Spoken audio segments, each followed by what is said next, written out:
अस्सलाम वालेकुम।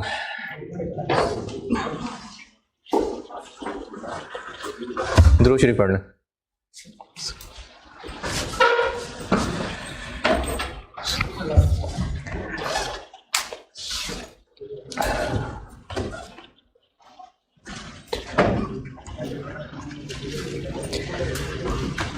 Practice question 16 किया था ना, प्रैक्टिस क्वेश्चन 16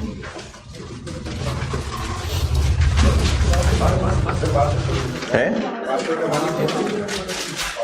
नहीं, बोर्ड पे मैंने 16 किया था ना। पास्ट पेपर वाला तो आपने ज़बानी देखा था। पास्ट पेपर्स के एक क्वेश्चन आपने किया था शायद, और एक क्वेश्चन पे मैंने होमवर्क कहा था हस्बे तौफीक वाला, तो बस तौफीक पर ही बात रहेगी। बोर्ड पे जो किया था मैंने प्रैक्टिस क्वेश्चन 16 किया था।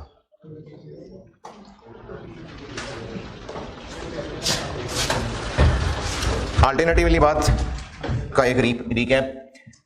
अगर ऑप्शन है दूसरी पार्टी के पास तो फिर देखना पड़ेगा कि fair value of good services पता है या नहीं पता। अगर fair value of good services पता है तो ट्रांजैक्शन की टोटल अमाउंट कैसे निकलेगी।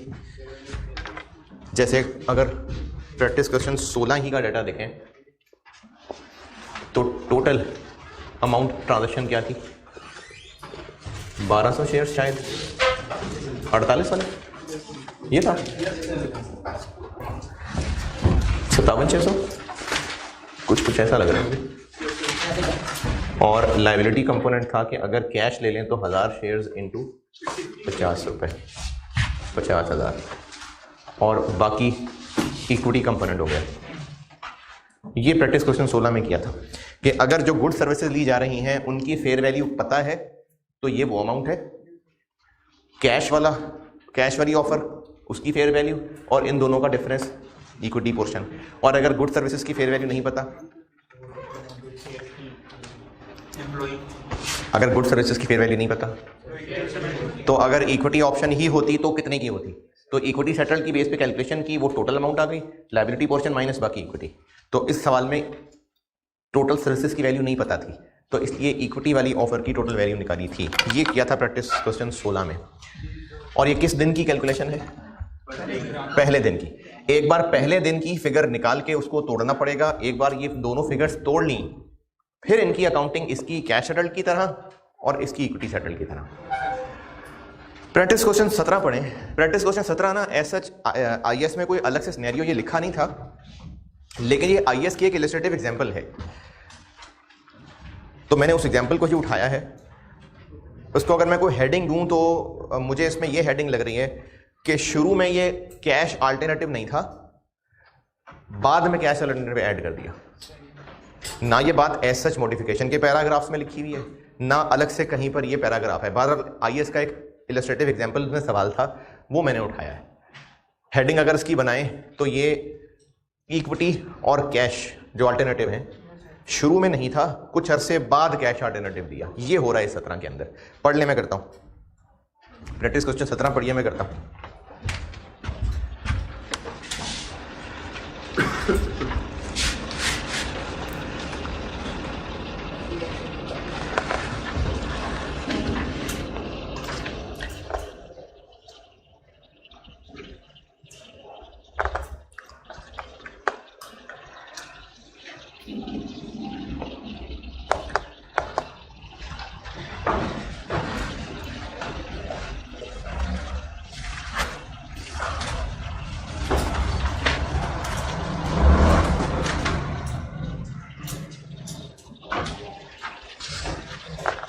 हाँ जी,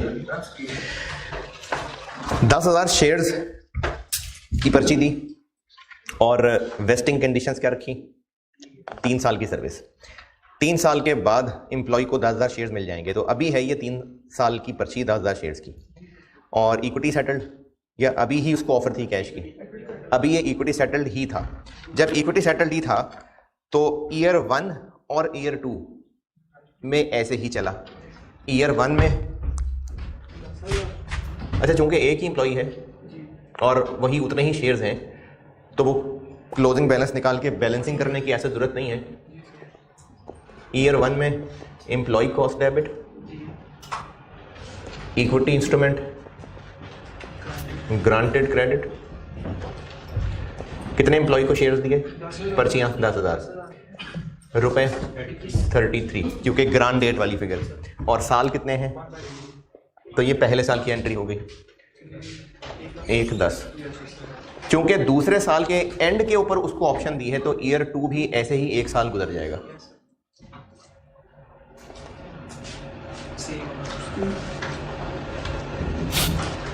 अगर तो लोग कम ज्यादा हो रहे होते हैं ना तो फिर तो हम वो क्लोजिंग बैलेंस निकाल के फिर बैलेंसिंग फिगर एक्सपेंस लेते हैं। एक ही बंदा 10,000 शेयर्स हैं तो इसलिए यही फिगर ईयर 2 में भी एक्सपेंस बन गया।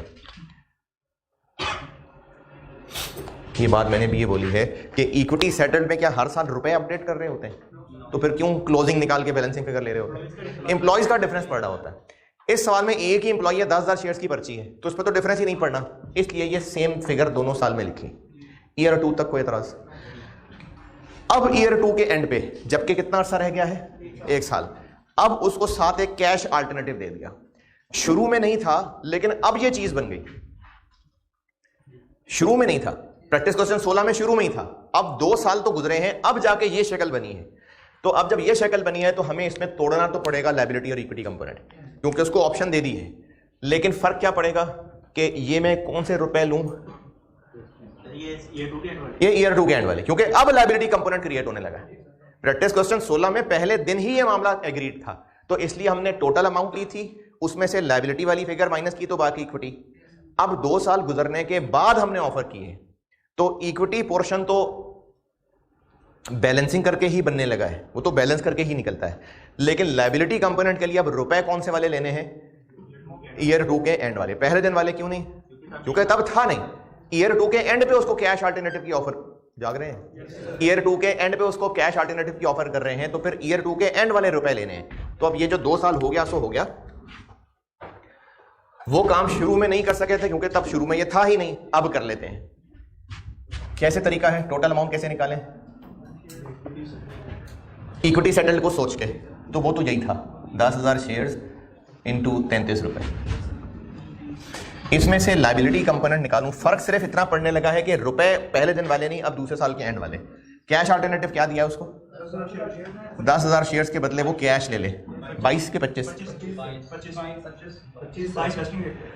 अभी तो 25 है ना। हमने तो उस वक्त की वैल्यू लेनी है जब लायबिलिटी क्रिएट कर रहे हैं, उसको फिर हर साल अपडेट करते जाना होता है। अभी थोड़ी 22 है, अभी तो 25 है। 250, 80,000।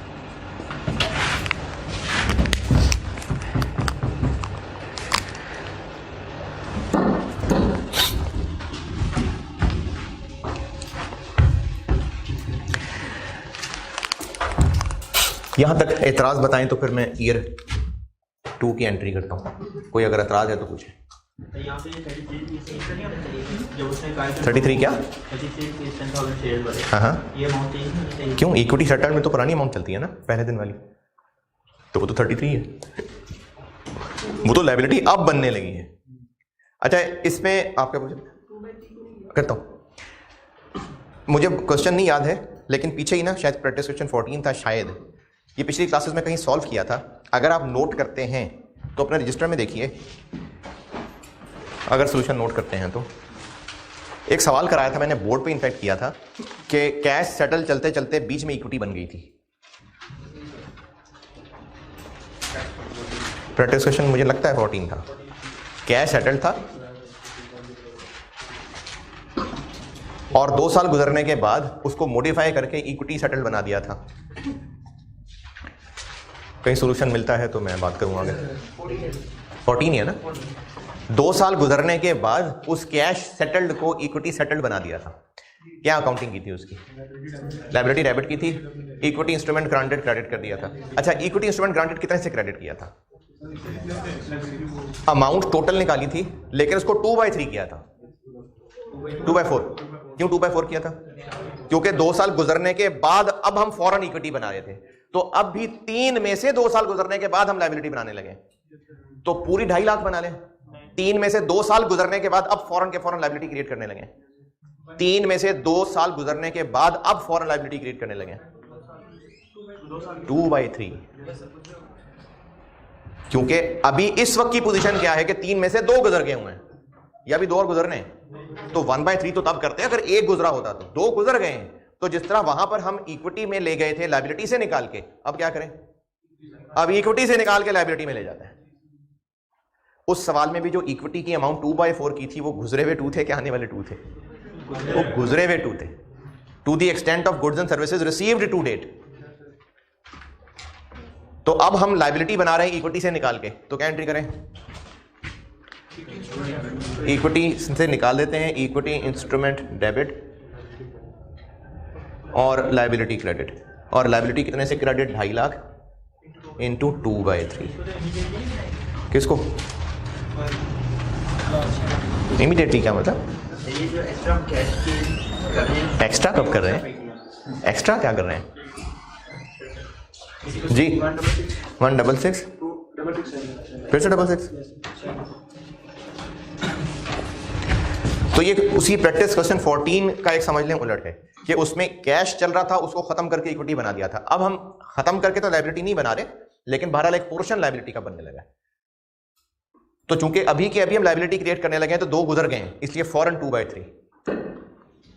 अच्छा, लायबिलिटी तो अब आई है, फिर मैं 2/3 क्यों कर रहा हूं? 2 सालों की, क्योंकि हम तोड़ भी तो टोटल अमाउंट में से रहे हैं। हम कौन से जो बाकी रह गया उसमें से लायबिलिटी बना रहे हैं। ये 3/30 क्या है? टोटल 3 साल का। तो हम उसमें से देख रहे हैं कितना लायबिलिटी पोर्शन है। तो ये चूंकि टोटल 3 साल को रिप्रेजेंट कर रहा है, इसलिए 2 गुजर जाने की वजह से 2/3। अब ईयर 3 में क्या होगा? ईयर 2 तक तो ये मैंने एडजस्टमेंट कर लिया, अब ईयर 3 में क्या होगा? ईयर 3 और गुजरेगा तो इक्विटी और एक्सपेंस बन जाएगी। इक्विटी कितनी और एक्सपेंस बना दो? 1 साल और गुजरेगा ना। देखिए, जब हमने दोनों कंपोनेंट्स तोड़ लिए होते हैं, तो लायबिलिटी पे आगे कैश सेटल वाले रूल लगाते हैं, इक्विटी पे आगे इक्विटी सेटल वाले लगाते हैं। तो इक्विटी पे लगाए ना 1 साल और का आगे, तो इक्विटी पे 1 साल का और रूल लगा लेते हैं। और चूंकि है ही आखिरी साल, तो बस जो रह गया है वो एक्सपेंस बना लेते हैं। नहीं, पूरा 80 नहीं।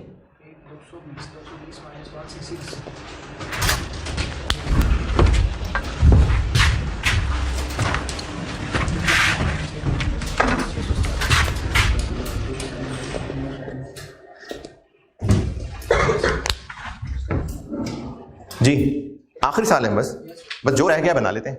तो कितना रह गया? इक्विटी इंस्ट्रूमेंट ग्रांटेड टोटल 80 होना है। अभी इस वक्त कितना कितना है चेक कर लेते हैं। 110 220 हो गया, ये डेबिट हो गया। 53 इस वक्त आ रहा है, 80 तक पहुंचना है। तो बाकी और एक्सपेंस बना लेते हैं। 2 6 6 7। ये शक्लों से अंदाजा हो रहा है कि काफी नहीं समझ आ रहा वो कह रहा है। टोटल इक्विटी पहुंचानी है 80 तक। बल्कि आप इसको ऐसे कह लें कि जिस तरह से हम वो अकाउंट बना के देखते थे वो बताता हूं। जिस तरह से अकाउंट बना के चल रहे थे ना वो बताता हूं। ईयर 1 में सीडी बनाया था 110 और 110 एक्सपेंस बना दिया था। फिर ईयर 2 में ये बीडी था 110 और 110 का और एक्सपेंस बनाया था और साथ डेबिट भी कर दिया था 166,667। तो सीडी देखिए क्या आ रहा था, इतना बीडी था, इतना और एक्सपेंस बनाया था और ये डेबिट कर दिया था नीला वाला 533 फिर 33 ये था। अब ईयर 3 में बीडी आ रहा है ये, और अब फाइनली सेटलमेंट के टाइम हमने इसको 80 तक पहुंचाना है। तो और एक्सपेंस बन जाएगा एक और 6 नहीं, ये इक्विटी वाला पोर्शन और एक्सपेंस बन गया। और कैश सेटल में क्या होता है, अपडेट करना होता है, अपडेट। तो लायबिलिटी में भी इस तरह का ये अकाउंट सिखाया था आपको। पहले इतने पे गौर करें, फिर मैं उधर जाके लायबिलिटी बनाता हूँ। 80 को 3 पे तो तब डिवाइड करते हैं ना, अगर स्मूथली 80 को 3 साल पे चलाना होता। चेक नहीं की मैंने, यही आ रही है, यही आ रही है। हाँ, ये इसलिए आ गई 80 को 3 पे डिवाइड करके, ये इसलिए आ गई क्योंकि 2 साल में जो ज़्यादा एक्सपेंस बना हुआ था उसको हमने रिवर्स करके एडजस्ट कर दिया। बिल्कुल ठीक है। तो 80 को 3 पे डिवाइड करके भी यही फिगर आ जानी है। गर्मी गर्मी लग रही है।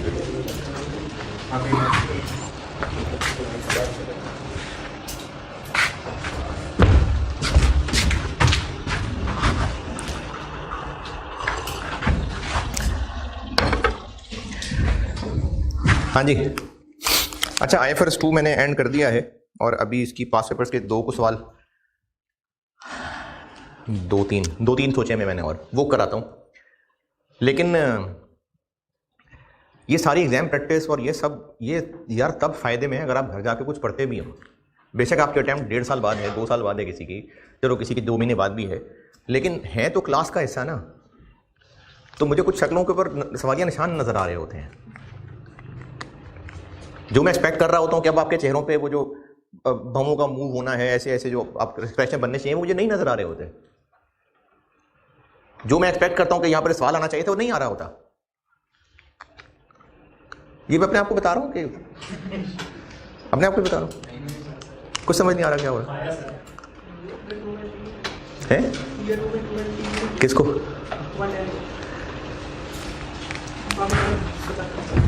बताता हूँ, नहीं बता तो दिया था। नहीं, आपने लायबिलिटी 2/3 कहा था कि इक्विटी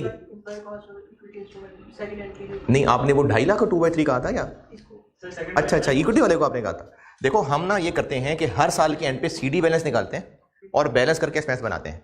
वजह इसकी ये होती है कि हमने इक्विटी वाले मामले में रुपए तो अपडेट नहीं करने होते, लेकिन नंबर ऑफ लोग चेंज हो रहे होते हैं। उसकी वजह से हर साल हमें नए अपडेटेड एस्टीमेट के ऊपर कैलकुलेशन करनी पड़ती है। इसलिए फिर हम लोग 1/3, 2/3, 3/3 करते हैं।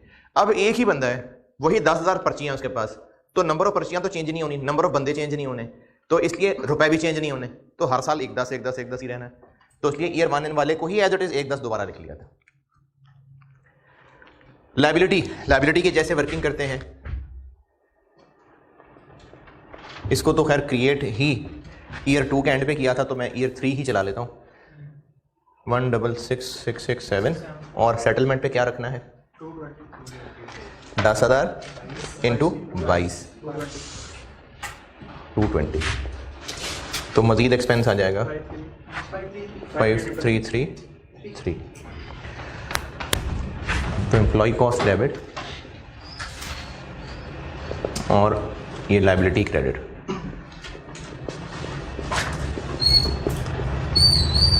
ये जी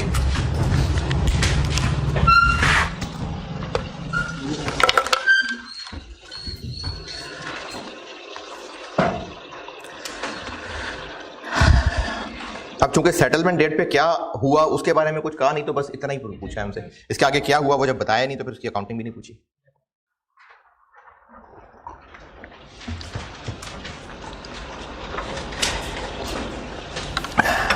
यहां तक बताइए जी सवाल जो आप पूछना चाहें।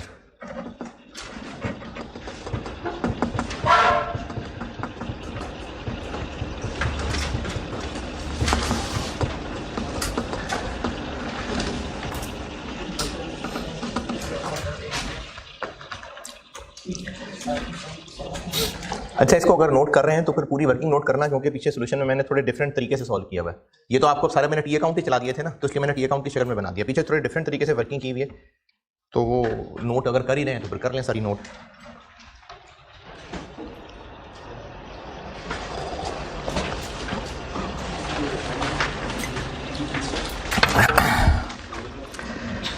चले जी, चैप्टर में आ जाएं पास्ट पेपर्स वाले सेक्शन में। पास्ट पेपर्स वाले सेक्शन में आ जाइए। हैं? ये उसमें मल्टीपल वाले में अभी रिसेंटली भी आया है, वो भी कराता हूँ। वो भी मल्टीपल स्टैंडर्ड वाले में आया था। जी जी, काउंटर पार्टी के पास चॉइस है, उसमें किसने एक चॉइस ऑप्ट की और किसने दूसरी ऑप्ट की और इस तरह कर, यानी कुछ लोगों ने एक, वो ज़बानी मैंने किसी ने पूछा था तो जवाब दिया था। क्वेश्चन कोई नहीं है, लेकिन वो उतने बंदों के लिए वो वाली अकाउंटिंग, बाकी बंदों के लिए दूसरी वाली अकाउंटिंग हो जाएगी।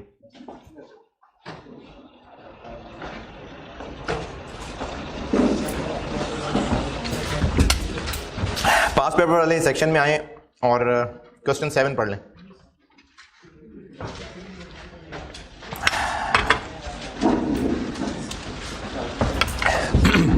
पास्ट पेपर्स वाले सेक्शन में आइए और क्वेश्चन नंबर 7 पढ़ लें।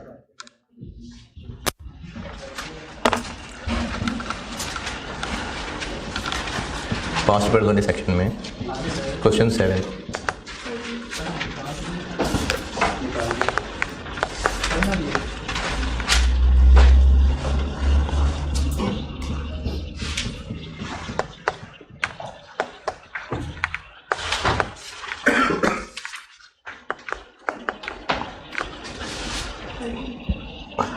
हाँ जी, पढ़ लिया।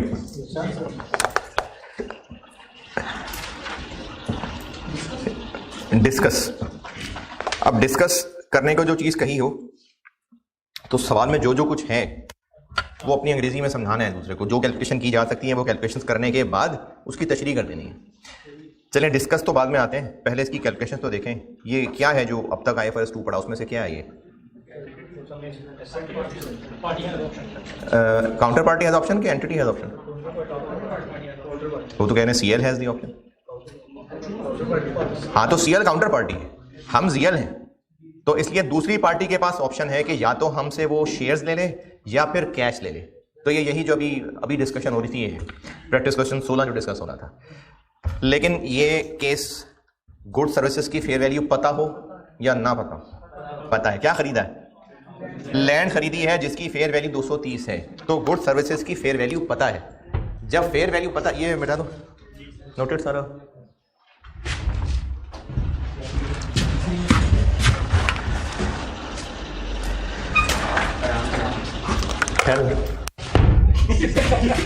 आ जाओ, आराम से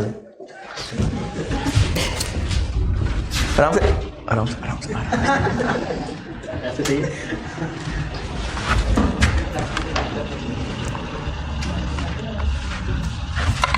जल्दी जल्दी यार,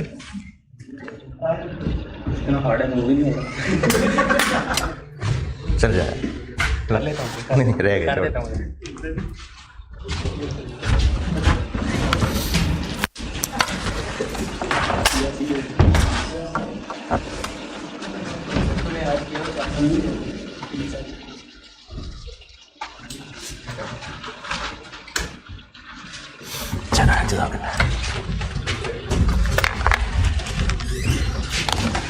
तो इसमें टोटल अमाउंट को तोड़ना है।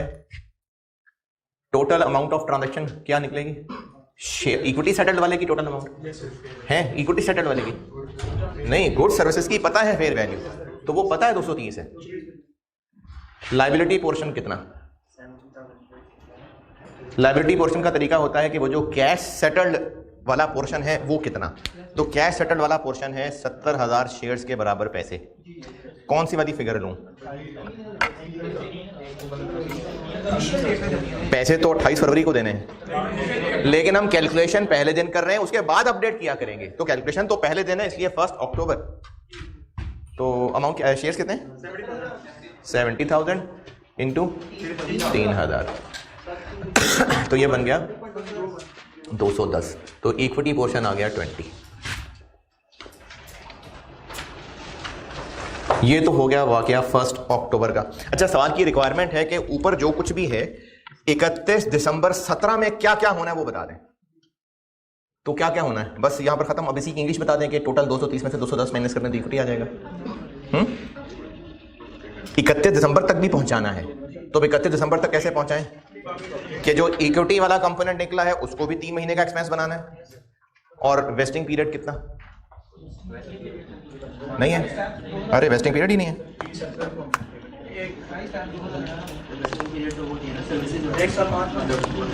वेस्टिंग पीरियड तो तब होता जब उसको कोई शर्तें लगाई होती कि इतने अरसे तक सर्विस कर दो, तो इसमें है ऐसी कोई शर्तें? तो फिर वेस्टिंग पीरियड वाला तो मामला इसमें नहीं है। तो क्या डिस्कशन बनी इसमें? इक्विटी वाले पोर्शन का क्या करें?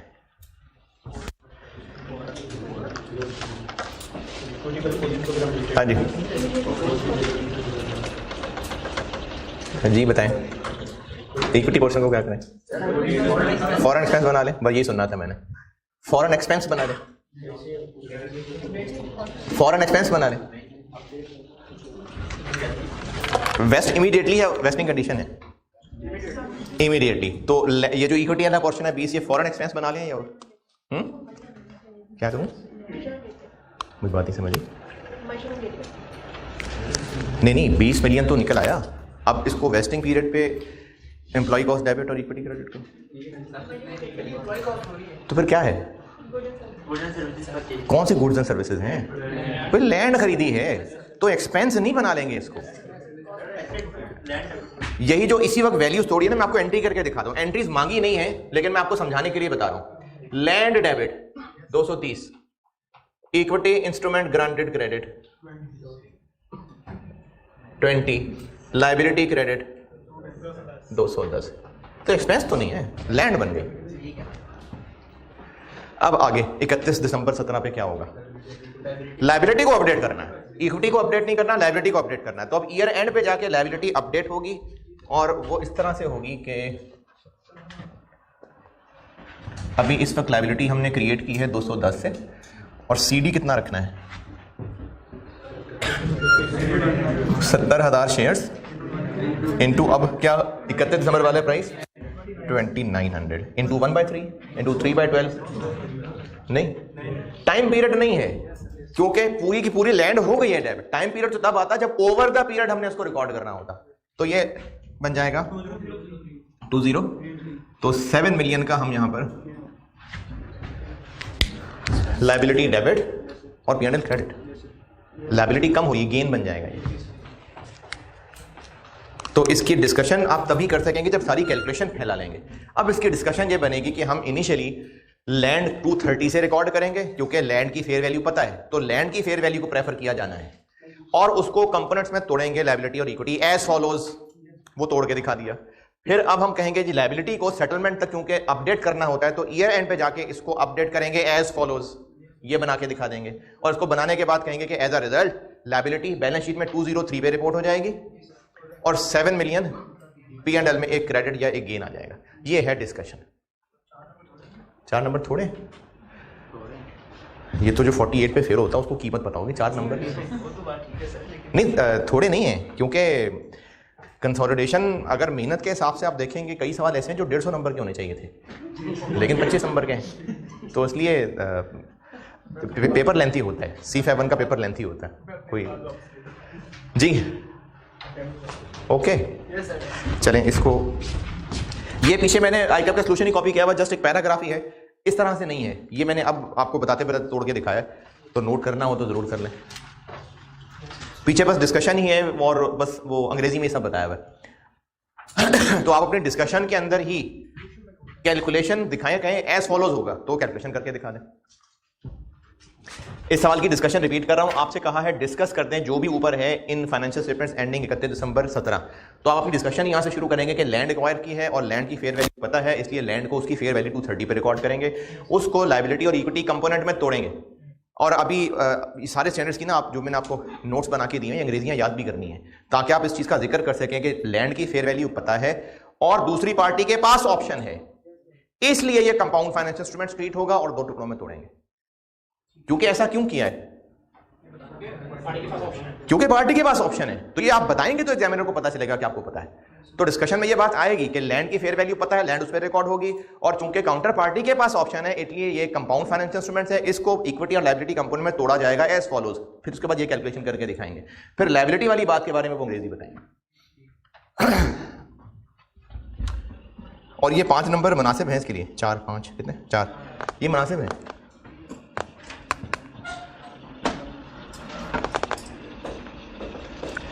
नोट करने वाले हैं तो जल्दी जल्दी करें यार, प्रैक्टिस काफ़ी सारी करके तो मैं इसको क्लोज करूँगा जी। Done, noted. चलें अब करते हैं क्वेश्चन नंबर 8 पढ़ लें। क्वेश्चन नंबर 8 पढ़िए।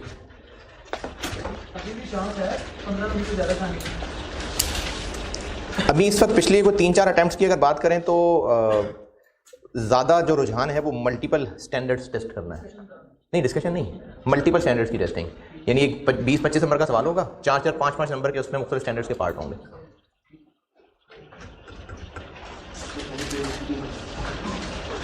और उनकी डिस्कशन भी करने को कहा जा सकता है और SOFP और SOC के CI के एक्सट्रैक्ट्स भी मांगे जा सकते हैं।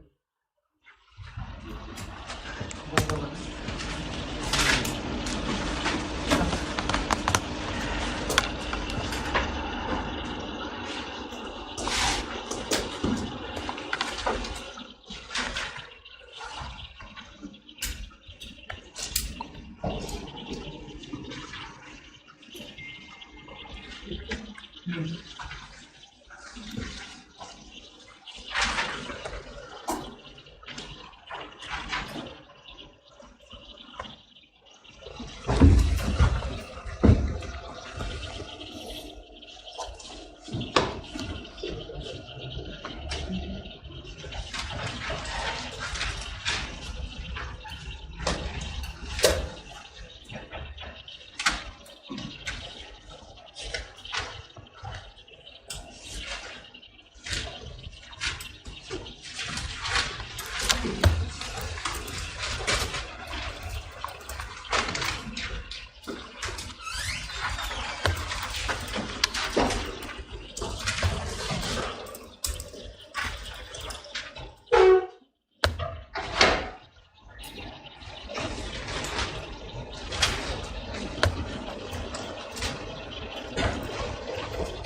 जी, अच्छा इसमें अब आपसे कैलकुलेट करने को कहा है, लेकिन अंग्रेजी भी मांगी है। Calculate the amounts recorded in respect of share option in 2014 की फाइनेंशियल स्टेटमेंट्स भी, 15 भी, 16 भी, 17 भी, चारों साल की फाइनेंशियल स्टेटमेंट्स में क्या क्या आएगा। इन अदर वर्ड्स आप कह लेंगे एक्सट्रैक्ट्स ऑफ एसओएफपी और एसओसीआई मांगे हैं चारों साल के, एंड एक्सप्लेन कि जो किया है वो नकल की है या कुछ पता भी है क्या किया है, तो उसको एक्सप्लेन भी करना है। तो पहले एक बार फिगर्स सामने आ जाए, फिर उन फिगर्स को देखिए उसकी तशरीह कर लेते होते हैं। पहले फिगर्स निकालते हैं। अब हो क्या रहा है, 1 जनवरी 14 करोला वालों ने अपने 5 एम्प्लॉइज में 50 में से हर एक को कितनी ऑप्शंस दी? हाँ जी, अभी तादाद नहीं बताई, वो 0.3 में है, 0.2 में। क्या टर्म्स तय हुई? टर्म्स ये तय हुई कि एक तो 3 साल नौकरी पूरी करनी है और शेयर प्राइस को 1500 रुपए तक पहुंचाना है। ये क्या कंडीशन होती है?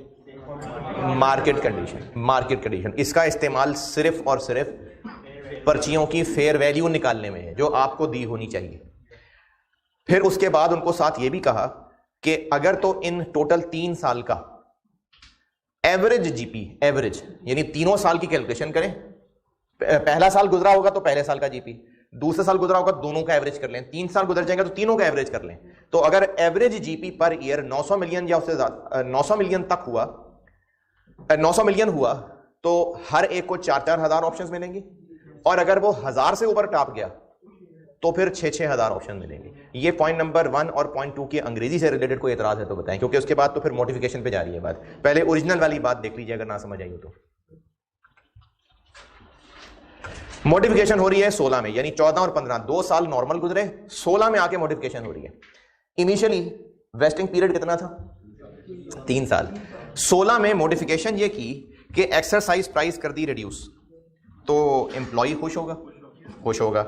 और लेकिन चूंकि उनको एक फेवर दी तो साथ एक कंडीशन ये लगा दी कि वेस्टिंग पीरियड 1 साल बढ़ा दिया, नहीं तो अब वो नाराज हो जाएगा। नहीं, अब उसको एक ऑफर एक्स्ट्रा दी है तो उसके लिए तो काम मांगेंगे उससे। तो ये मैंने आपको मॉडिफिकेशन में एक चीज़ पढ़ाई थी, 2 टेबल कॉलम बने हुए थे कि वेस्टिंग पीरियड के दौरान या बाद अगर मजीद इंक्रीज कर दिया जाए तो हमने उस रिमेनिंग को सामने रखा है। और चूंकि एम्प्लॉय खुश हो रहा है तो इसमें हम क्या करते हैं, ओरिजिनल वाले को एज इट इज चलाते हैं और जो मॉडिफिकेशन है उसको फिर रिमेनिंग लाइफ पे करते हैं। तो ओरिजिनल वाला वैसे ही चलता रहेगा, नया वाला जो एडिशन है वो रिमेनिंग पे होगा।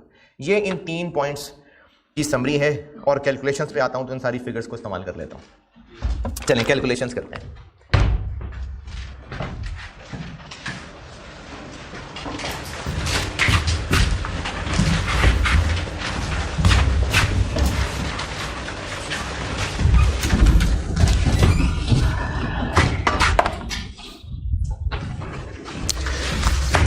ये कर रहा हूं मैं सवाल दिसंबर 18। एक्सट्रैक्ट्स ऑफ एसओएफपी मांगे हैं, एक्सट्रैक्ट्स ऑफ एसओसीआई मांगी हैं और उनकी अंग्रेजी मांगी है। तो हमारे सॉल्यूशन के स्टार्ट पे ही फेस पे ही एक्सट्रैक्ट्स आ जाए, फिर नीचे उसकी अंग्रेजी आ जाए, क्योंकि आप ना फुल अंग्रेजी तब लिखेंगे जब सामने फिगर्स होंगी, क्योंकि अंग्रेजी में क्या लिखना है, फिगर्स जो किए हैं उनको एक्सप्लेन करना है। तो पहले आप सारा फिगर वर्क पूरा करेंगे, फिर सारी उसकी अंग्रेजी लिख देंगे।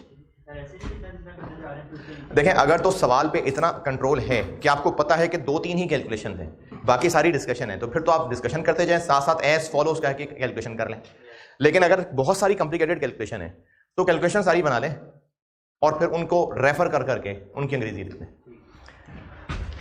कैलकुलेशन बना लेते हैं एक्सट्रैक्ट्स एसओएफपी, और 2014 भी मांगा है, 2015 भी मांगा है, 2016 भी और 2017 भी।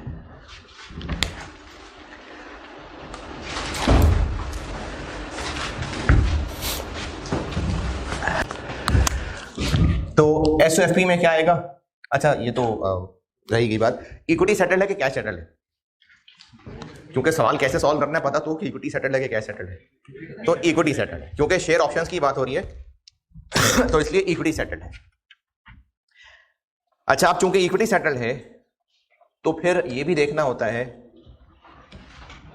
कि मैं एक बार सारे आईएएस की कोई चीज समझी बताता हूं। हम लोगों ने इसमें पढ़ा कि गुड सर्विसेज ले रहे हैं एम्प्लॉय से भी, अदर से भी, और उसके बदले में या तो इक्विटी सेटल्ड होता है, कैश सेटल्ड होता है। गुड सर्विसेज मिलती हैं तो प्लांट या एसेट या एक्सपेंस डेबिट, कैश सेटल्ड है तो लायबिलिटी क्रेडिट, इक्विटी सेटल्ड है तो इक्विटी का कोई अकाउंट क्रेडिट।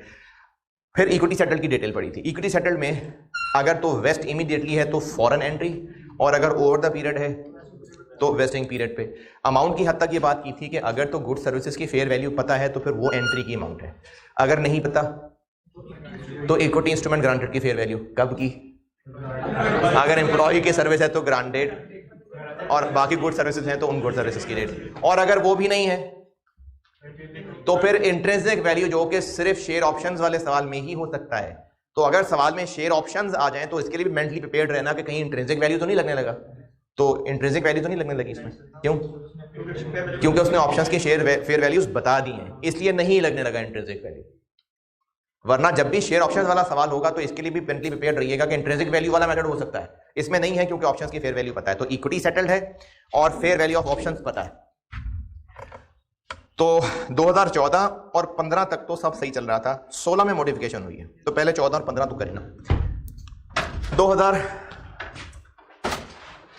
इक्विटी की हेडिंग में इक्विटी इंस्ट्रूमेंट्स, बल्कि अगर सिर्फ इक्विटी भी वर्ड लिख लें तो काफी है।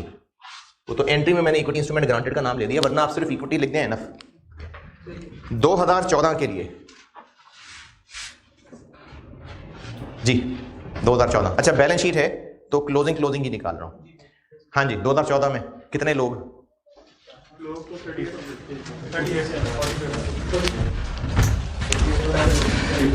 टेबल समझें जरा। टेबल में जो अंग्रेजी का कॉलम है, अंग्रेजी का जो सारी लाइनें लिखी हुई हैं, उसके बाद 1 जनवरी 14 की डेट की इंफॉर्मेशन क्यों दी हुई है? ग्रांट डेट की वैल्यूज के लिए। अब हम खड़े हैं 31 दिसंबर 14, तो वो जो अगले चारों कॉलम हैं उन चारों के ऊपर 31 दिसंबर की डेट है। तो 31 दिसंबर 14, 47 तो उस दिन वैसे ही मौजूद थे और मजीद 8 छोड़ने थे। ये 8 छोड़ने के बाद 47 नहीं है। पहले दिन 50 थे, 3 छोड़ गए, ईयर 1 के एंड पे यानी 2014 के एंड पे 47 थे और 8 मजीद executives expected to leave during remaining vesting period. तो अल्टीमेटली कामयाब कितने होंगे? 47 माइनस 8, इतने एग्जेक्टिव हैं जो एंड पे कामयाब होंगे। इनटू हर एक को कितनी शेयर ऑप्शंस पता नहीं, चेक करना पड़ेगा। 2014 में जीपी कितना कमाया? 940। चूंकि अभी था ही सिर्फ 1 साल गुजरा तो एवरेज जीपी कितना? वही 940।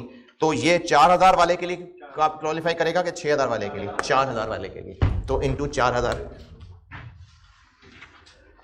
रुपए 580 ग्रांट डेट वाले।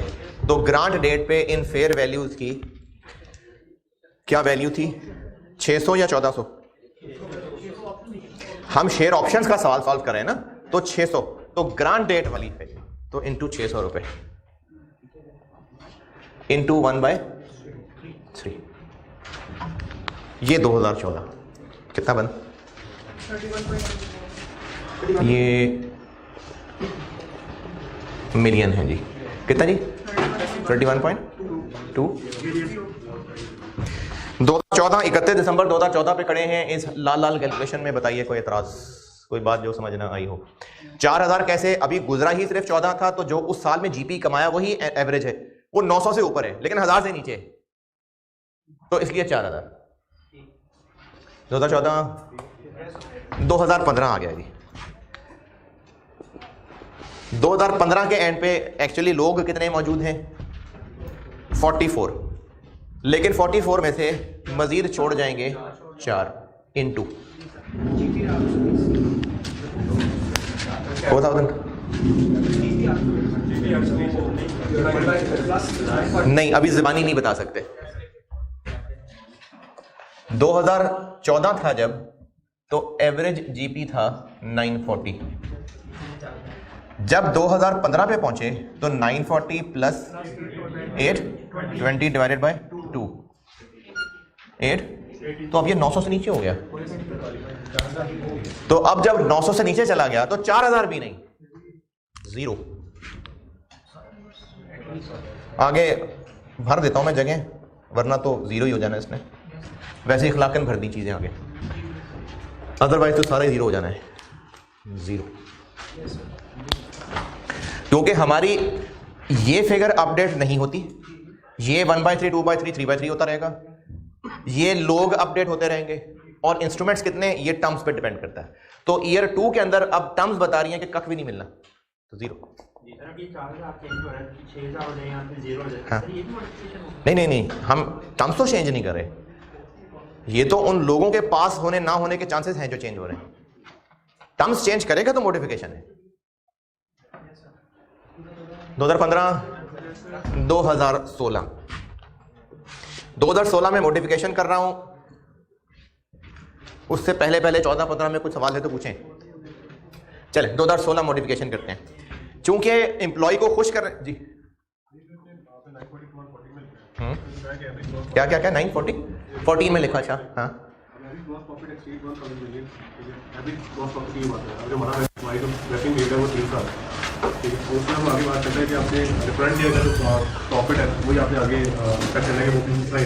अच्छा, सॉरी ये गलती हो गई मुझसे। जी, एक ईयर 2 में गलती हो गई। Plus 820 divide by 3 860। हाँ जी, सॉरी एक चीज मिस होगी। 2014 के अंदर मैंने सिर्फ 940 इसलिए लिख लिया क्योंकि सवाल में कहा हुआ है कि जितना करंट ईयर का प्रॉफिट होगा अगले ईयर में भी उतने की उम्मीद रखें। तो 14 में भी 940, 15 में भी 940, 16 में भी 940, तो फिर एवरेज भी 940, इसलिए इसको इस शक्ल में नहीं लिखा। अब हम जब 2015 गुजार चुके तो ये भी एक्चुअल पता, ये भी एक्चुअल पता, 16 में भी इतना ही होगा, तो इसलिए एवरेज किया है।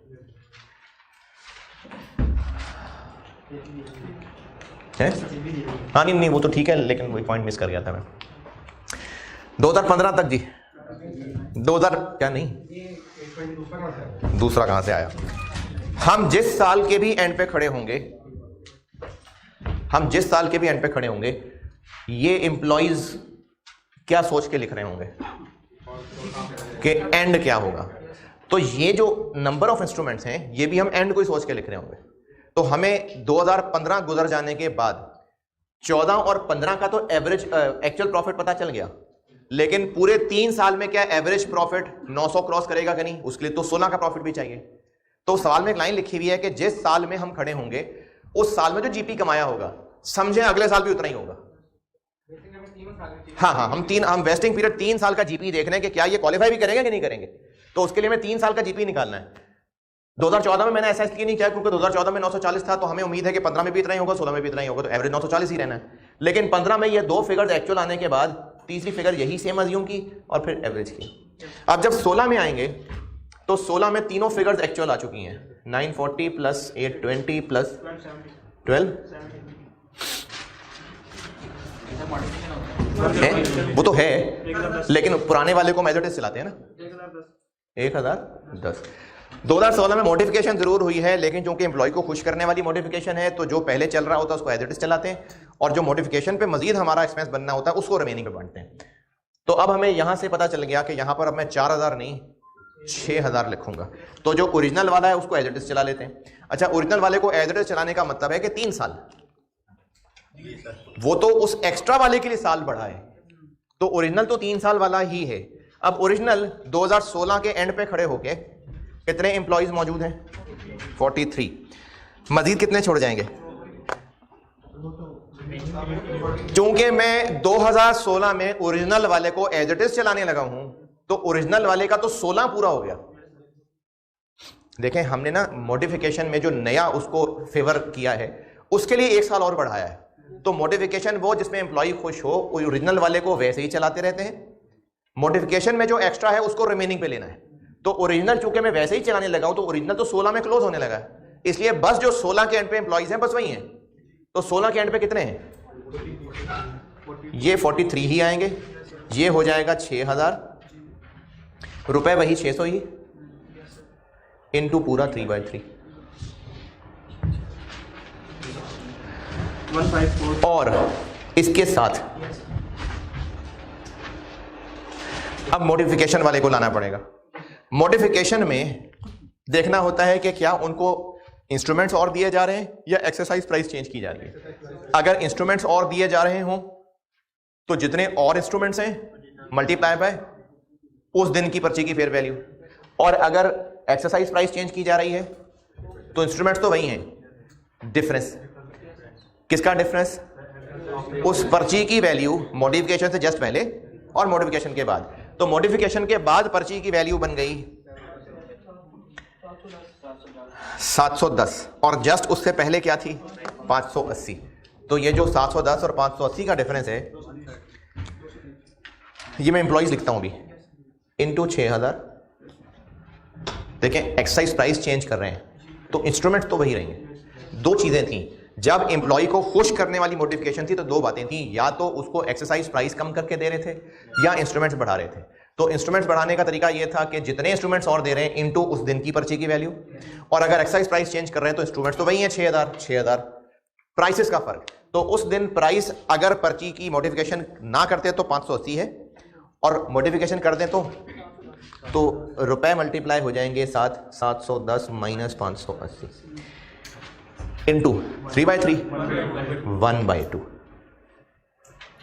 अच्छा, अब चूंकि ये 1/2 है यानी 16 और 17, तो अब मैं एम्प्लॉइज 43 नहीं लिखूंगा, सिर्फ वो जो 43 में से मजीद छोड़ने की उम्मीद है माइनस वो भी साथ लिखूंगा।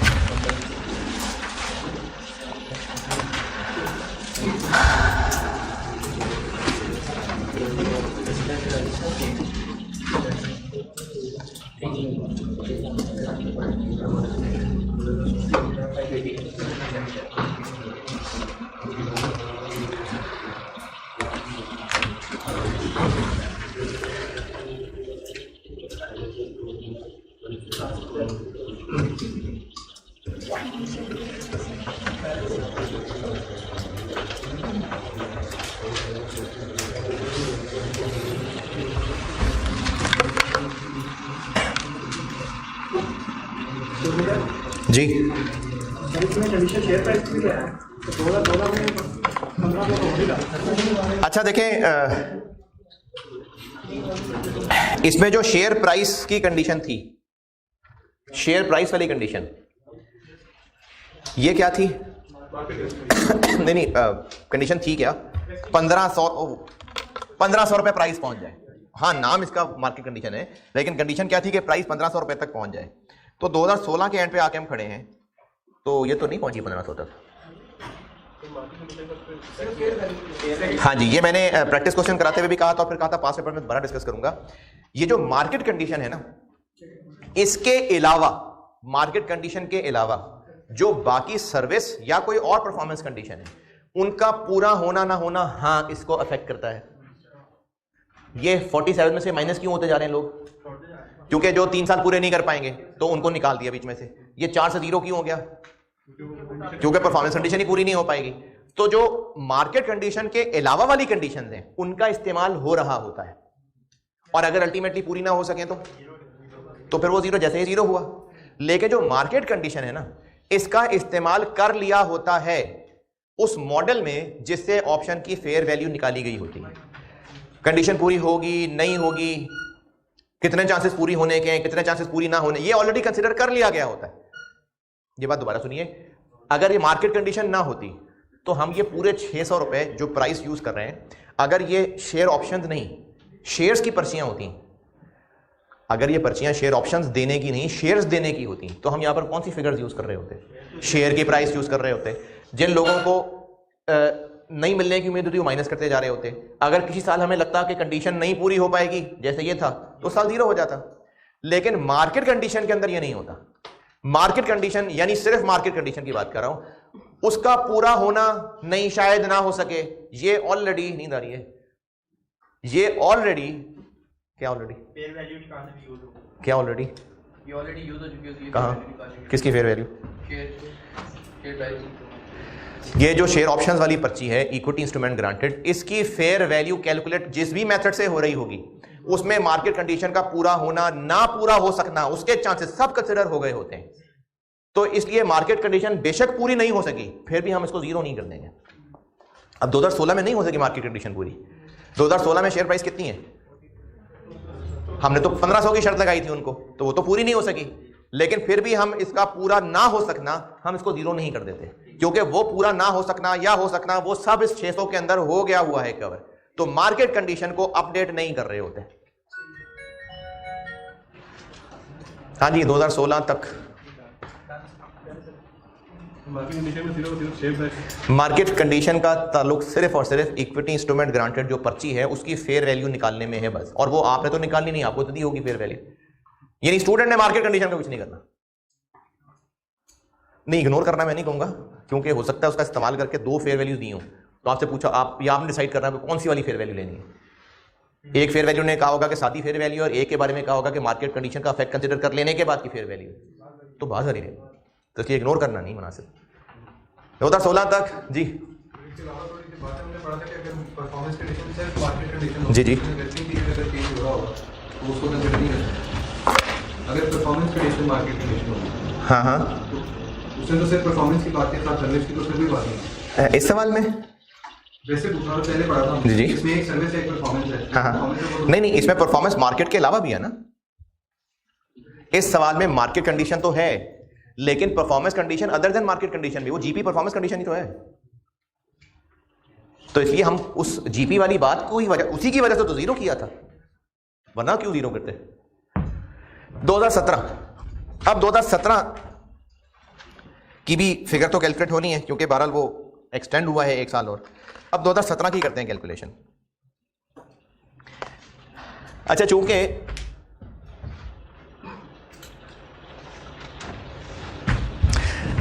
मॉडिफिकेशन के बाद ये चीज तो हम एज इट इज चला रहे थे, ये जो ओरिजिनल वाला था वो तो एज इट इज चला रहे थे ना, तो ये तो एज इट इज ही रहेगा, इसको तो हम नहीं अपडेट करने लगे। यानी ये तो 43 इंटू 6000 इंटू 600 इंटू 3/3 ही रहेगा। ये अब 2/2 हो जाएगा, और लोग भी अपडेट हो जाएंगे। कितने हो जाएंगे?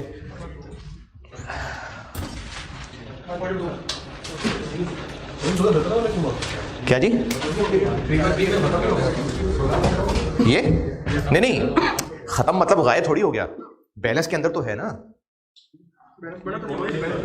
ये हम सीडी बैलेंसेस निकाल रहे हैं, बैलेंस शीट की फिगर है, सीडी बैलेंसेस हैं। तो ये वाला पोर्शन 1/2, 1/3, 2/3, 3/3 करके पूरा हो गया, तो बैलेंस से थोड़ी निकल गया। हम इक्विटी इंस्ट्रूमेंट ग्रांटेड का ये सीडी बैलेंस निकाल रहे हैं। तो क्लोजिंग बैलेंस जब तक सेटल नहीं होगा तब तक ये आता रहेगा क्लोजिंग बैलेंस में।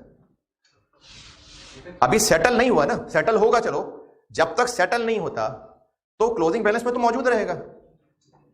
हम अगर इसका टी अकाउंट बनाए, ईयर 1 खत्म हुआ, सीडी आ गया, वो उधर बीडी बन गया, फिर ईयर 2 खत्म हुआ, सीडी आ गया, फिर इधर बीडी बन गया। अब जब तक सेटल नहीं होता तो ये बीडी सीडी होता रहेगा। तो इसलिए जो हमने इधर ब्लैक में ये वाला काम किया था ये पूरा हो गया था, तो अगले साल क्या ये सीडी से निकल गया होगा? सेटल होना था तो सीडी से निकलना था, तो वो एज इट इज सीडी में तो रहेगा, एज इट इज लिख लिया मैंने, बस कलर चेंज किया, वरना तो एज इट इज लिख लिया ये। और ये वाले को 1/2 से 2/2 बनाना पड़ेगा, और चूंकि गुजर गया 1 साल और तो हमें एम्प्लॉइज पता चल गए, अब हो गए हैं 42 इंटू 6000 इंटू 130 है इंटू ये 2016 में जब 3/3 किया हमें यही काम 2015 में हुआ था सर, और वैसे ही पीरियड 1 साल कम हुआ था, तो फिर हम इसको 1 साल कम करते थे रिमेनिंग वाला, वही पे खत्म करते थे उसको। अगर 2015 के एंड पे चेंज हो जाता और पीरियड 1 साल कम हो जाता, हाँ, तो उसको वहीं पे खत्म कर देते, या फिर तो बस 2/2 करके खत्म कर देते, फिर वो 2/2 ही हो जाता। खत्म कर देते क्या मुराद है? मतलब वहीं पे जो 2/2 कर देते, बस 2016 में वहाँ पे 2/2 कर देते। हाँ जी, ठहरे आप पूछ सकते हो। 2017 में प्राइस 42 हो गया, तो वही 43 दे सकते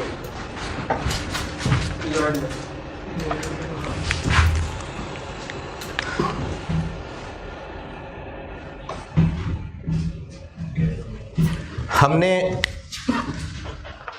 जो ओरिजिनल था उस ओरिजिनल वाले को एज इट इज चलाया। अब वो जो 1 साल और बढ़ा था उस 1 साल, अच्छा ऑनलाइन वालों के लिए सवाल दोहरा दूं, सवाल ये है कि जब हम 2017 में चले ही गए हैं तो फिर ये 43 से इसको 42 क्यों नहीं कर दिया? नहीं, वो तो 2016 में तो जो मॉडिफिकेशन वाला पार्ट है ना उसके लिए 2017 तक हम गए हैं, ओरिजिनल वाला तो 16 में क्लोज कर दिया था।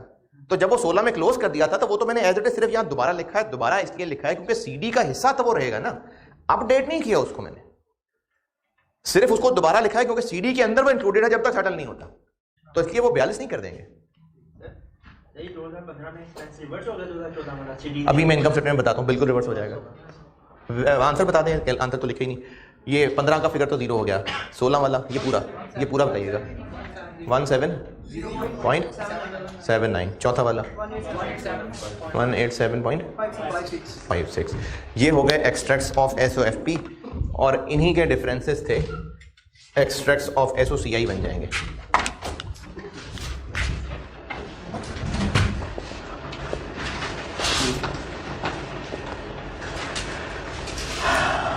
और कोई मसला नहीं अगर आप इसको ऐसे कर लें।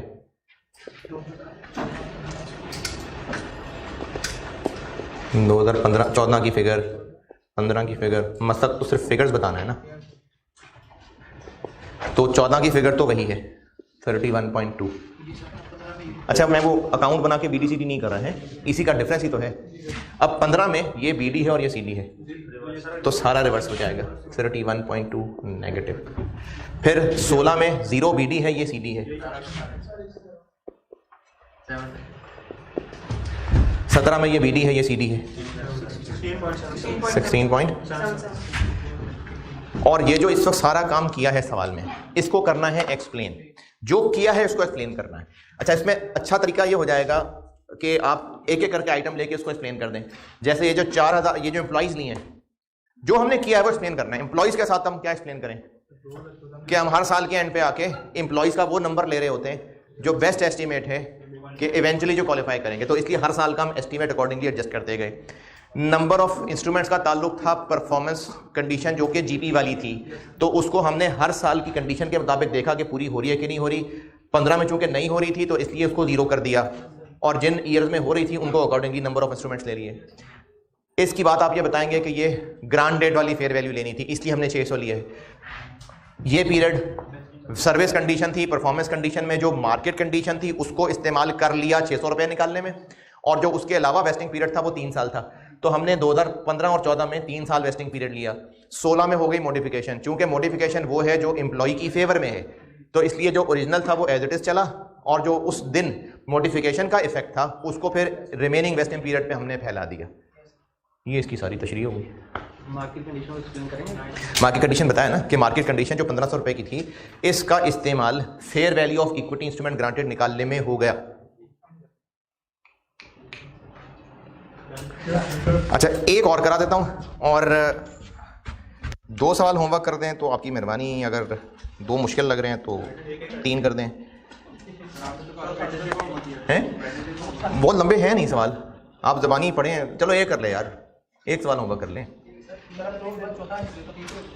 नहीं देखें 2 कर देंगे तो अल्लाह भला करे आपका। एक क्वेश्चन 6 और एक क्वेश्चन 5 6।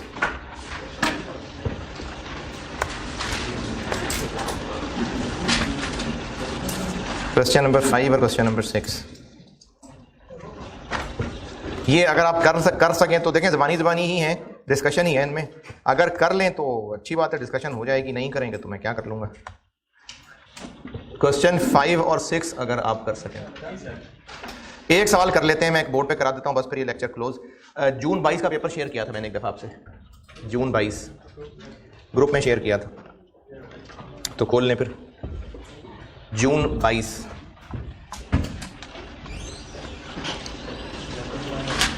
नहीं है, बाद में किसी कोई आया था तो फिर से कोई एक शेयर, बस एक ही करे, बारिश ना कर देना, कोई एक ग्रुप में शेयर कर दे। और आप लोग जो ऑनलाइन वाले हैं, मैंने आपके कोर्स में रखा हुआ है, वो मैंने रखा हुआ है IS 36 वाले सेक्शन में नहीं रखा था मैंने।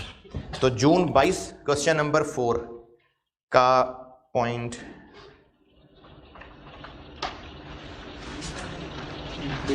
1, जून 22 क्वेश्चन नंबर 4.1 पढ़ लें, करता हूं मैं।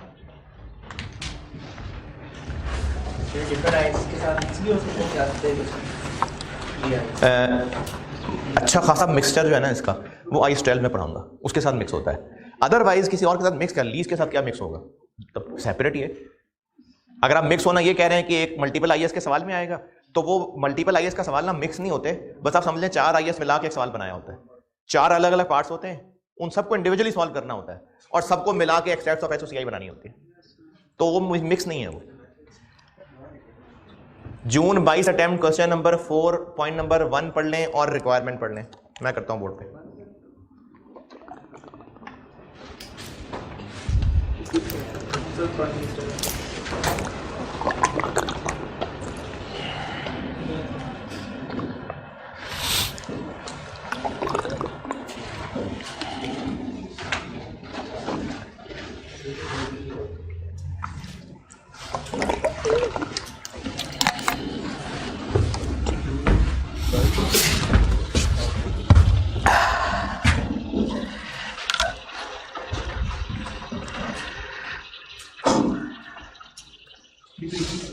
इजी है, थोड़ा सा ट्रिकी है, अच्छा है वैसे।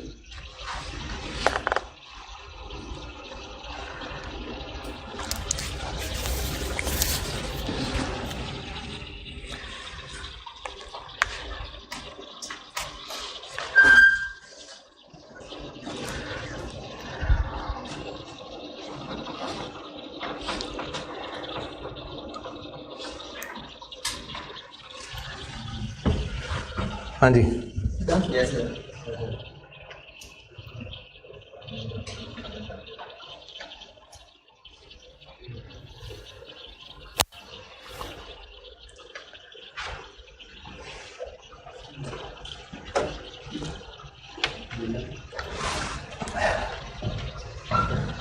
जी पढ़ लें तो मैं डिस्कस करूँ।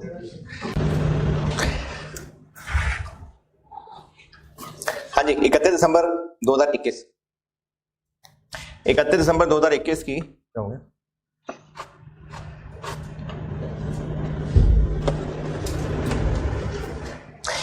दिसंबर 2021 के एक्सट्रैक्ट्स बनाने हैं, SOFP के भी SOCI के भी, और अंग्रेजी भी बतानी है नहीं, बस सिर्फ कैलकुलेशन करके देनी है। अच्छा बस ये क्या है, इक्विटी सेटल्ड है, कैश सेटल्ड है, इक्विटी सेटल्ड है। अगली बात इमीडिएटली वेस्ट या वेस्टिंग कंडीशन,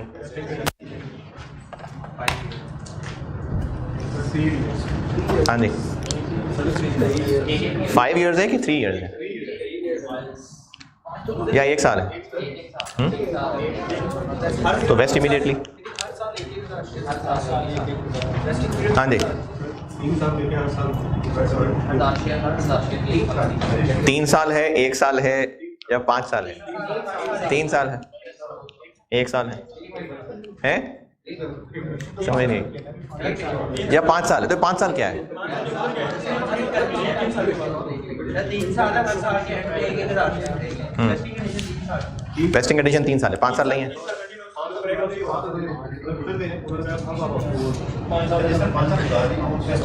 5 साल तो नहीं है, क्योंकि 5 साल वाली बात ऐसी है जैसे कोई ऑफर हो और कहे जी ये जो ऑफर है ना सिर्फ बड़ों के लिए, बस बच्चे हैं तो पीछे हो जाए, अलग हो जाए, तो ये सिर्फ बच्चे बाहर निकल जाए। जैसे वो आपको वाले नहीं बाहर निकाल देते कि बात करनी है, मशवरा करना है, बाहर निकाल देते, नहीं निकालते। अच्छा, तो 2021 के शुरू में यानी 1 जनवरी 21 को ये प्लान दिया कि जिन जिन लोगों के 5 साल हो गए हैं, अच्छा ऐसा भी नहीं है कि जिन जिनके 5 साल होते जाएंगे हर साल उनके लिए ऑफर है, नहीं, बस ये अभी की ऑफर है। जो 1 जनवरी 21 वाले दिन जिन लोगों के 5-5 साल हो चुके हुए थे, ये सिर्फ उन लोगों को कहा जा रहा है, और वो 100 लोग थे उस वक्त, ये पहले पैराग्राफ के आखिर में लिखा हुआ है, ये सिर्फ उन 100 लोगों से बात हो रही है। तो वेस्टिंग कंडीशन 5 साल, वेस्टिंग पीरियड 5 साल तो नहीं है, 1 साल है कि 3 साल है? नहीं, वेस्टिंग पीरियड 3 है, 1 साल भी है, 2 साल भी है, 3 साल भी है, यानी हर एम्प्लॉय को 3-3 हजार शेयर्स मिलने हैं। 3,000 कहां से आ गए? हर साल 1000 मिलते जाएंगे, तो जो एम्प्लॉय 3 साल तक टिका रहेगा उसको एक्चुअली 3000 शेयर्स मिल जाएंगे। तो ये 3 अलग अलग ऑफर्स हैं। 1000 शेयर्स की ऑफर है, 1 साल वेस्टिंग पीरियड, फिर 1000 शेयर्स की ऑफर है, 2 साल वेस्टिंग पीरियड, फिर एक और 1000 शेयर की ऑफर है, 3 साल वेस्टिंग पीरियड। ये कहां लिखा है? पहला पैराग्राफ, 5 साल जिनकी सर्विस हो चुकी हुई है, ये ऑफर सिर्फ उन लोगों के लिए है, इस पे कोई इख्तलाफ, या मजीद 5 पूरे करने की बात हो रही है? नहीं, ये हैं ही वो बड़े बालिग लोग जिनके 5 साल पूरे हो गए हैं, ये उन्हीं से बात हो रही है, वो 100 हैं। अब उनसे बात क्या हो रही है? Under the scheme each employee will be issued 1000 shares at end of each year for 3 years. There are no conditions other than क्या? Continuous service till the date of issuance of shares, कि जब share issue होने उस वक्त तक उसका मौजूद होना जरूरी है। तो जो पहले साल के एंड पे 1000 शेयर्स मिल जाने हैं, तो उसके लिए क्या शर्त हुई? 1 साल की सर्विस, और वो जो दूसरे साल के एंड पे 1000 मिलने हैं, 2 साल की सर्विस, और वो जो तीसरे साल के एंड पे 1000 मिलने हैं, 3 साल की सर्विस। तो 3 अलग अलग इक्विटी सेटल ट्रांजैक्शन हैं, यानी ये 3 अलग अलग सवाल है। बस यही ट्रिक थी इसमें, बाकी तो 3 सवालों की कैलकुलेशन करनी है सिंपली। तो इसमें यही ट्रिक थी कि 3 अलग अलग सवाल है, क्योंकि हर साल 1000 शेयर्स हैं और वो उस साल के एंड पे मिलेंगे तब, अगर वो तब तक रुका होगा, और ये सारी गिनती 1 जनवरी 21 से शुरू हो रही है। तो जो आज से 3 साल बाद शेयर्स मिलने हैं, उनके लिए 3 साल रुकेगा तो वो मिलेंगे। तो ये 3 अलग अलग इक्विटी सेटल ट्रांजैक्शंस हैं, जिनमें से एक का 1 साल पीरियड है, एक का 2 साल है और एक का 3 साल है। ये बात अंग्रेजी पढ़ के ना समझ आ रही हो किसी को? हाँ जी, बस आगे तो अब इसकी कैलकुलेशन ही हैं। हाँ, करेंगे तो ऐसे ही, लेकिन वो 3000 शेयर्स के साथ नहीं होगा, 1000 के साथ 1/1 होगा, 1000 के साथ 1/2 होगा, और 1000 के साथ 1/3 होगा, क्योंकि सवाल आपसे सिर्फ 2021 का पूछा है। सवाल कितने साल की स्टेटमेंट्स मांगी हैं? सिर्फ 2021, तो सिर्फ 2021 के सवाल की बात हो रही है। तो वो सेटलमेंट ट्रांजैक्शन जिसमें वेस्टिंग पीरियड सिर्फ 2021 का है, वो तो 21 में पूरा हो गया, और जिसमें वेस्टिंग पीरियड 2 साल का है उसमें 1/2 हो गए, और जिसमें वेस्टिंग पीरियड 3 साल का है उसमें 1/3 हो गए। तो 2/3 नहीं होना किसी में भी।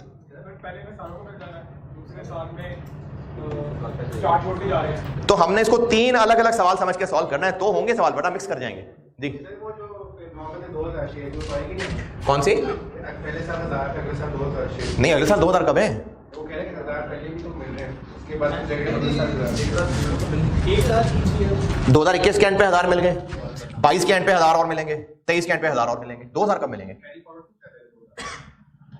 नहीं, आप उस शख्स की बात कर रहे हैं जिसने 3 साल ठहरना है, तो उसको, हाँ, उसको अल्टीमेटली 3 मिल जाएंगे, लेकिन ये 3 अलग अलग कॉन्ट्रैक्ट चल रहे हैं, क्योंकि इन तीनों के लिए शर्त अलग है। 2021 गुजारेगा तो 2021 वाले 1000 मिलेंगे, फिर 2022 गुजारेगा तो जाहिर है 21 और 22 गुजारेगा, दोनों तो मिलेंगे ना, तो उनका 2 साल वेस्टिंग पीरियड है।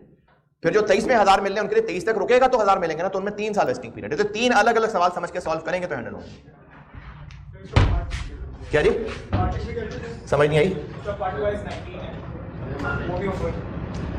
हाँ अभी तो IFRS 2 तो कर दूँ मैं।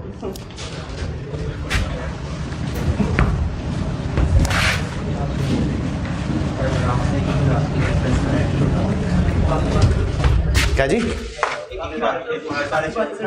बाकी बातें तो ठीक है, लेकिन हमने जो नेक्स्ट 1000 शेयर है वो तो तब शुरू करना है ना अगर वो अपना एक साल पूरा करके दूसरे साल भी पूरा करेगा। हाँ जी। तो ग्रांटेड वाली प्राइस आनी चाहिए, ये तो ठीक है, लेकिन करने तो एक साल बाद है। तो तभी तो वेस्टिंग पीरियड 2 साल है। ठीक है।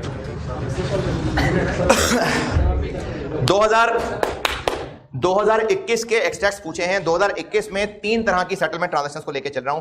पहले सिर्फ वो जो 2021 के एंड पे ही मिल जाएंगे, तो वो तो 2021 एंड होने पे दे दिए होंगे या उस पैसे से लेने उससे। ये शेयर ऑप्शंस की पर्ची दे रहे हैं कि शेयर्स, तो 2021 के एंड पे तो उनको 2000 शेयर्स दे दिए होंगे, तो वो तो शेयर्स ही दे दिए। मैं दिखाता हूं करके, जो 2021 वाले 1000 शेयर्स हैं, कितने लोग फाइनली 2021 के एंड तक मौजूद रहे?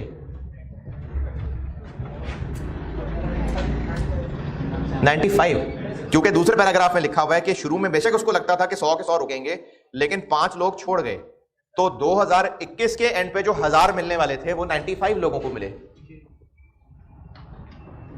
रुपए कौन से? ग्रांट डेट वाले 240, और इनके लिए वेस्टिंग पीरियड बस सिर्फ यही 2021 वाला साल था। तो 2021 वाले शेयर्स की ऑफर में अमाउंट बन जाएगी 22.8। अच्छा, चूंकि ये शेयर इशू हो गए, तो देखिए इक्विटी में शेयर कैपिटल आ जाएगा, और शेयर कैपिटल आएगा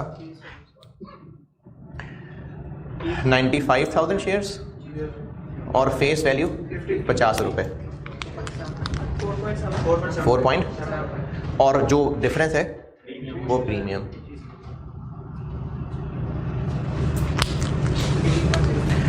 $22.8 minus 4.7 18.05।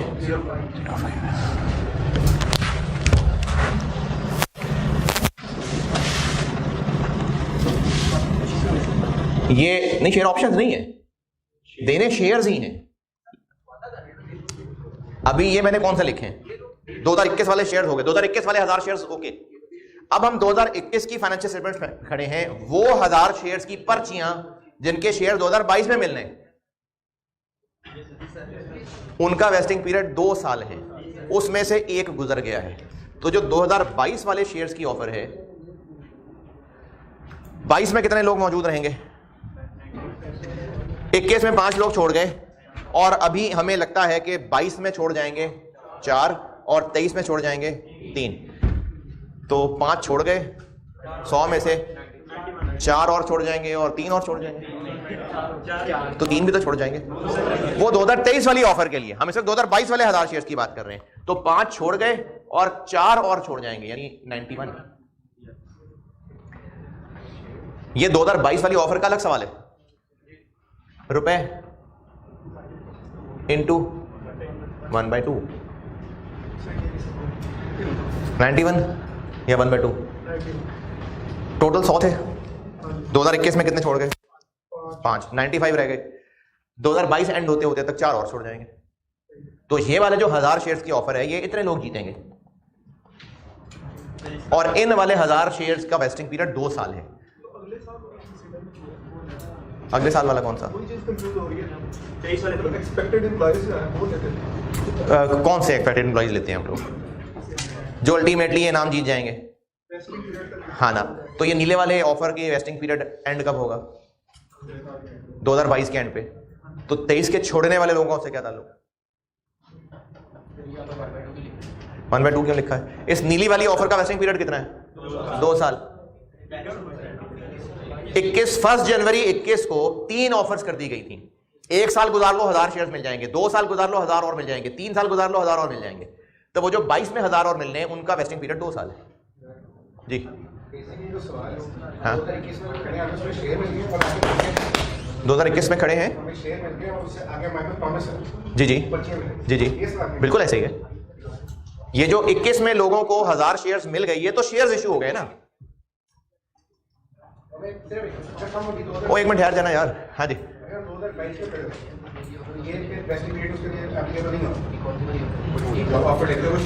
अच्छा अभी इस तक 2021 वाला ठीक है। यहाँ पर 2021 वाला मैं पहले पूरा क्लोज कर लूँ ना, 2023 वाली ऑफर, फिर 22 का भी देखते हैं कि 22 होता तो क्या करते हैं। नीली वाली फिगर, अब इस नीली वाली फिगर का आंसर क्या बना है? 10 पॉइंट। 2021 में खड़े हैं और वो ऑफर के जो 3 साल तक रुकेगा 1000 और मिल जाएंगे। अब उसके लिए कितने लोग छोड़ जाएंगे? 3 और, यानी 80। तो एंड ही देखा है ना, ऊपर वाले का एंड क्या है? तो 22 के एंड तक हम 23 में छोड़ने वाले लोगों को क्यों कंसिडर करें?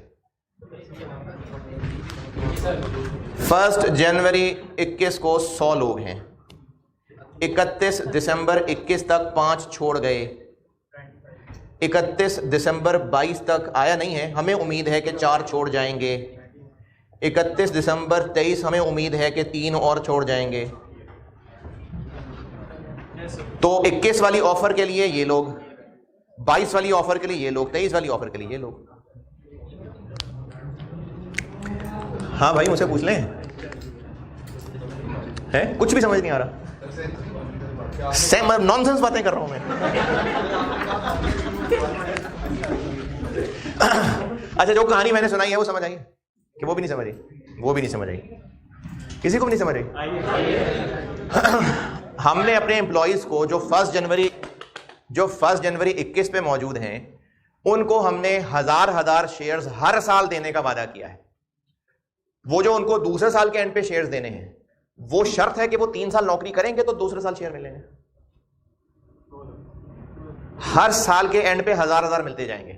तो पहला साल जब एंड होगा तो 1000 शेयर्स उनको देंगे या उनसे कहेंगे 22 और 23 भी गुजारो। तो फिर इसी तरह जब 2022 भी गुजर जाएगा तो 1000 शेयर्स और देंगे या पिछले 1000 भी वापस ले लेंगे, 23 की शर्त लगाएंगे।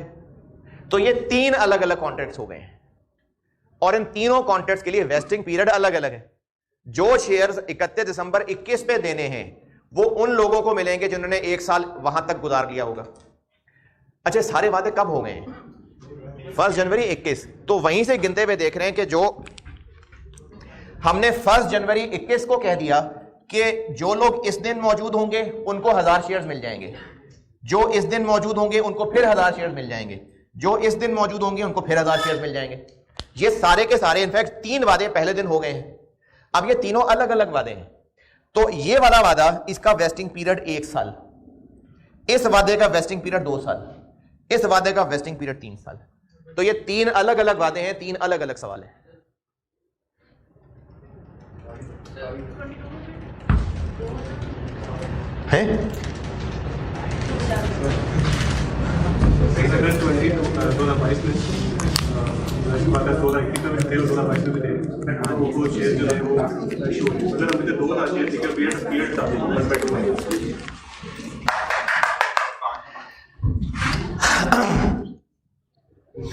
ये जो काला नीला और लाल वाला ऑफर है ये आपस में लिंक्ड है, यानी जिसने 2022 में 1000 शेयर्स लेने हैं उसको ये कहा गया है कि तुम 1 साल और नौकरी करोगे तो हम तुम्हें ये वाले भी शेयर्स देंगे। 3 अलग अलग रिक्वायरमेंट हैं, कैफ, सीफैप, एमएसए। सीफैप पास तो पास, उसका रिजल्ट नहीं रोकेंगे, पहले एमएसए पास करो तो फिर सीफैप का रिजल्ट मिलेगा। ये 3 अलग अलग ऑफर हैं। हाँ जो एमएसए पास यकीनन वो कैफ भी पास करके आया है, सीफैप भी पास करके आया है, तभी एमएसए तक पहुंचा है। यानी अगर आप उस इंडिविजुअल की बात करेंगे तो उसको 3000 शेयर्स मिल रहे होंगे। लेकिन इन लाल वाले 1000 शेयर्स लेने के लिए, नहीं सॉरी, नीले वाले 1000 शेयर्स लेने के लिए यह शर्त नहीं थी कि 1 साल नौकरी और करोगे तो तुम्हें ये 1000 भी मिलेंगे और वो 1000 भी मिलेंगे।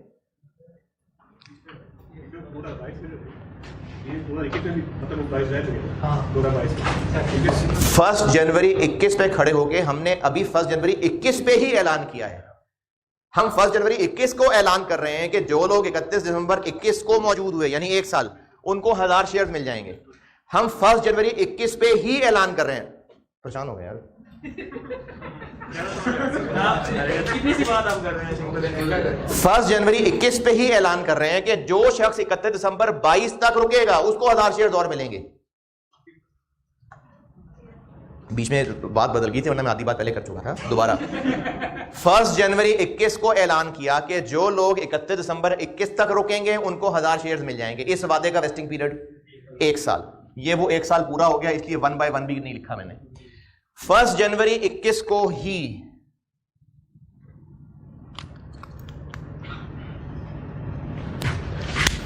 जनवरी 21 को ही ऐलान किया कि जो 31 दिसंबर 22 तक भी रुका हुआ उसको 1000 और मिल जाएंगे। ये ऐलान 1 जनवरी 21 को ही हो रहा है। अब इस नीले वाले वादे के लिए वेस्टिंग पीरियड इसलिए 1 by 2 किया, क्योंकि अभी गुजरा सिर्फ 21 है। तो ये जो अभी गुजरा सिर्फ 21 है। 2022 की जो हम एंट्री करेंगे, अभी कहां एंट्री की है 2022 की? हम 31 दिसंबर 21 पे खड़े हैं। यार मैं तो खुश था कि मैंने IFRS 2 खत्म कर दिया है, तो उलझ गया मैं आके। ये 2000 अच्छा चलो पहले उसको मुतमईन कर लो। 1 जनवरी 21 पे खड़े हैं, टाइम जाया कर रहा हूं, सारे लोग सुना करें बात। 1 जनवरी 21 पे ही वादा किया है कि जब 31 दिसंबर 22 वाले दिन भी जो लोग मौजूद हुए उनको 1000 नीले वाले शेयर्स और मिलेंगे। तो इन नीले वाले शेयर्स के लिए वेस्टिंग पीरियड 2 साल है। वो कौन से 2 साल हैं? 2021 और 2022। हम इस वक्त 2021 के अकाउंट बना रहे हैं, तो 1 गुजरा है आउट ऑफ 2, ये 1 by 2 हो गया। तो 1000 उनको 2021 में दे दिए ना, उनकी अलग अकाउंटिंग, उनका अलग हिसाब हो गया। अब सिर्फ उन नीले वाले शेयर में तो रंग भी इसलिए अलग रखे हैं, हम इन नीले वाले शेयर्स की बात कर रहे हैं जो 2022 में मिलने हैं। काले वाले शेयर 2021 में मिल चुके, अब 2022 में नीले वाले शेयर्स मिलने हैं। और इन नीले शेयर्स का वादा भी 1 जनवरी 21 का है। 31 दिसंबर 23 को लाल शेयर्स मिल रहे हैं, उनका वादा भी 1 जनवरी 21 को किया था। ये 3 अलग अलग रंग बिरंगे वादे किए थे, ये सारे अलग अलग हैं। तो जो 31 दिसंबर 23 पे शेयर्स देने का वादा है, लाल वाला वादा, वो भी किया 1 जनवरी 21 को ही है। लेकिन किन लोगों को ये 1000 लाल वाले शेयर्स मिलेंगे? जो 3 साल रहेंगे। तो इसलिए इस लाल वाली कैलकुलेशन के लिए उन 3 में से एक गुजर गया। ठीक है, हाँ भाई, आपको सेंस बन रही है कि अभी भी नॉन सेंस है? हाँ भाई शहजादी बता। हो गया। क्या? तो 2021 पे ये 3 लायबिलिटीज आएंगी इकट्ठी करके, ठीक है? लाइबिलिटीज का वर्ड ना बोलो यार। और जब हम पहले 21 क्लोज कर लें, अभी 22 में ना जाएं। अभी पहले 21 क्लोज कर लें। हम 2021 के एंड पे खड़े हैं, अभी 22 नहीं आया है। असल में तो आ गया ये सवाल में, अभी हम 21 में खड़े हैं। अभी इस 21, ये लाल वाली फिगर क्या बनी? 7.28। 2021 के एंड पे ये फिगर तो कैपिटल प्रीमियम में कन्वर्ट हो गई, जबकि इक्विटी इंस्ट्रूमेंट ग्रांटेड के नाम से ये फिगर्स अभी भी एक अलग से अकाउंट में आ रही होंगी। ये से 0 है, तो इसको इक्विटी इंस्ट्रूमेंट ग्रांटेड कह लें। आई कैप के सोल्यूशन में शेयर ऑप्शंस का वो नहीं, ऐसी को वर्ड लिखा हुआ था, इक्विटी इंस्ट्रूमेंट ग्रांटेड कह लें। ये बन गए 10.92 प्लस 7.04 17.96। और इन सब का डेबिट एम्प्लॉय कॉस्ट, इन सब का टोटल। ये बेशक शेयर इशू हो गए, लेकिन है तो ये वही जो एम्प्लॉय कॉस्ट डेबिट है। तो इन सब का टोटल मिला के एम्प्लॉय कॉस्ट एसओसीआई में जाएगा कितना? 40.76। वो एक्सट्रैक्ट्स ऑफ एसओसीआई में आ जाएगा। हाँ, आई कैप के सोल्यूशन में यहाँ शेयर स्कीम के नाम का एक अकाउंट क्रिएट किया हुआ है, शेयर स्कीम। तो इक्विटी इंस्ट्रूमेंट ग्रांटेड कह रहे हैं। तो एक्सट्रैक्ट्स ऑफ एसओसीआई में आखिर ही हो गया यार, आज तो कमाल ही हो गया। पेपर चेक जो होगा उसको इक्विटी इंस्ट्रूमेंट ग्रांटेड की समझ आ जाएगी। Very good question. यानी उसको ये फिगर्स भी नजर नहीं आ रही होंगी, उसको ये इक्विटी हेडिंग भी नजर नहीं आ रही होगी, उसको एसओएफ भी समझ नहीं आ रही होगी, लेकिन वो ये वर्ड समझने में कंफ्यूज हो जाएगा और नंबर काट लेगा।